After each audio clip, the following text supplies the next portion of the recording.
আসসালামু আলাইকুম। আজকে বানাবো হোমমেড মিনি কেক। তার জন্য যা লাগবে, প্রথমেই 4টা ডিমগুলো নর্মাল টেম্পারেচার হলে ভালো হয়। ডিমগুলো আমি ফাটিয়ে নিচ্ছি এক এক করে।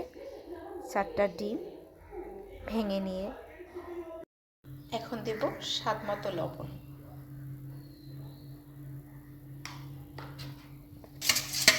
ডিমগুলো একটু ফেটিয়ে নিচ্ছি। মেজারমেন্ট কাপের 1 কাপ চিনি দিয়ে দিলাম। একটু বেশি মিষ্টি খেতে চাইলে 1.5 কাপের মতো, আমি এই মুহূর্তে 1.5 কাপ দিচ্ছি। চিনিটা মিক্স করে নিচ্ছি।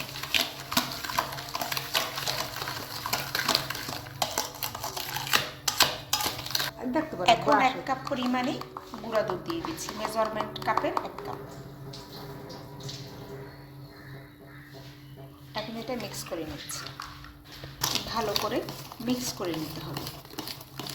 এখন দিয়ে দিচ্ছি 2 কাপ পরিমাণে সুজি, মেজারমেন্ট কাপের 2 কাপ সুজি। এটা ভালো করে মিক্স করে নিচ্ছি। এখন দিয়ে দিচ্ছি 4 কাপ আটা।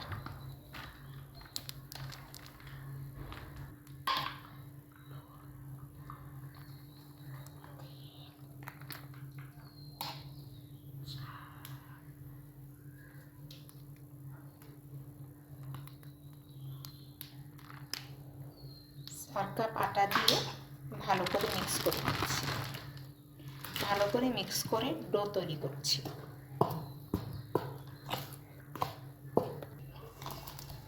ভালো করে মিক্স করে নিতে হবে। যদি বেশি নরম হয়ে যায় তাহলে একটু আর 1/2 কাপ পরিমাণে আটা অ্যাড করতে হবে। আগে ভালো করে মিক্স করে দেখতে হবে। 4 কাপ আটায় হয়ে গেছে। এখন ভালো করে হাত দিয়ে মথে নিতে হবে। মথে নিয়ে আধা ঘন্টার জন্য রেস্টে রেখে দিতে হবে। খুবই ইজি, আমার আপুর রেসিপি। এটা আমার আপুই বানাচ্ছে, 1/2 মিনিট রেসিপির ওনার ইউটিউব চ্যানেল আছে তার। সে খুব ইজিলি যেটা করতে পারে, আমার কাছে একটু কঠিন মনে হয়, এজন্য আমি ভিডিও করে রেখে দিব আমার চ্যানেলে। ডোটা তৈরি হয়ে গেল। এখন আধা ঘন্টার জন্য রেস্টে রেখে দেব। যারা নতুন বানাবে তারা ভয় পাওয়ার কিছুই নেই। একটু আঠালো মনে হতে পারে, একটু একদম সফট মনে হতে পারে, যেটা যে পিঠা হবে না তা কিন্তু নয়। ডোটা যদি একটু রেস্টে রাখা যায় সেক্ষেত্রে এটা আরও একটু বাড়বে এবং সফটনেসটা কমে আসবে। আমরা আধা ঘন্টার জন্য রেস্টে রেখে দেবো ঢেকে। এরপরে সামান্য একটু হাতে তেল মেখে তারপরে গোল গোল করে পিঠার বিস্কিটের শেপ দিব 2 হাত দিয়ে। তারপরে ডুবো তেলে ভাজবো। বিস্কিট শেপ করে নিতে আধা ঘন্টার জন্য রেস্ট রেখে দিব। সবগুলো বানিয়ে কড়াইতে তেল দিয়ে, গরম হচ্ছে অলরেডি, হ্যাঁ আঁচ উঠছে, দিয়ে ভেজে নিতে হবে। যদি একদম মচমচা খেতে চান সেক্ষেত্রে একটু খয়েরি আকার হলে তখন উঠাতে হবে। আর হালকা যদি ছোট বাচ্চারা থাকে, দাঁতে প্রবলেম থাকে, বিসমিল্লাহ, সেক্ষেত্রে একটু হালকা করে ভাজতে হবে।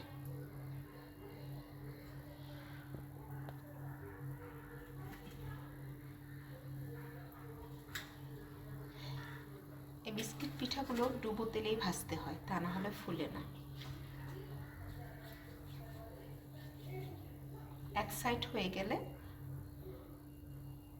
আলতো করে উল্টে দিতে হবে।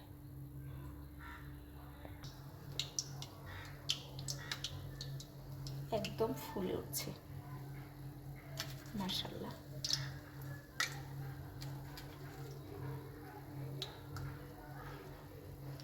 দেওয়ার পরপরই উল্টে দিতে হবে, তা নাহলে এভাবে একটু ব্রাউন কালার হয়ে যায়।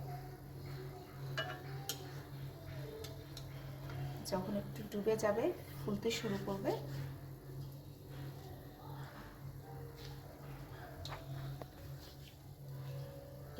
সাইড হয়ে গেছে, এখন ফুলতে শুরু করছে।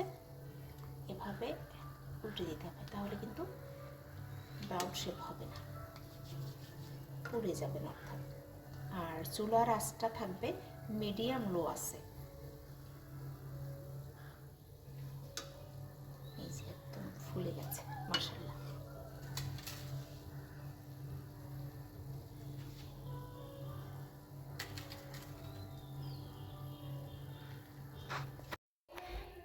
মিনি কেকগুলো হয়ে গেছে, একদম ফুলে স্পঞ্জি হয়ে গেছে, খুবই টেস্ট খেতে, এত সফট, একদম ফুলে ফেটে গেছে, খেতে দারুণ স্বাদ।